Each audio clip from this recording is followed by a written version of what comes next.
আসসালামু আলাইকুম।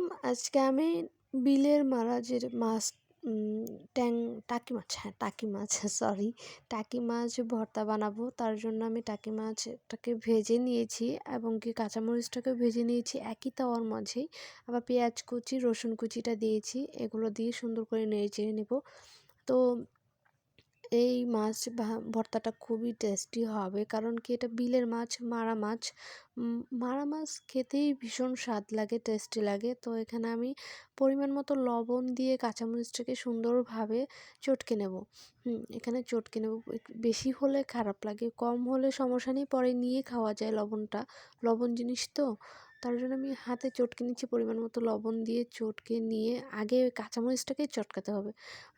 কারণ পেঁয়াজ চটকালে না পরবর্তীতে কাঁচামরিচটাকে আর চটকানো যায় না, কারণ পেঁয়াজটা হচ্ছে পিছলা জাতীয় জিনিস, পিচ্ছিল জাতীয় জিনিস, যার কারণে আমি কাঁচামরিচটাকে আগে চটকে নেই।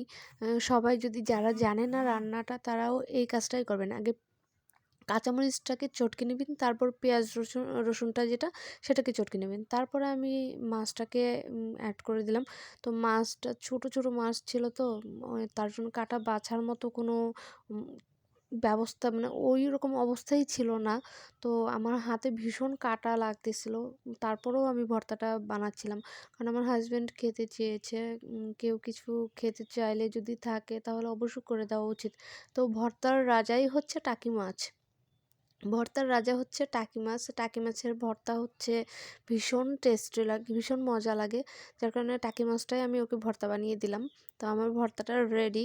আমি আর আলাদা সার্ভ করলাম না। আসসালামু আলাইকুম।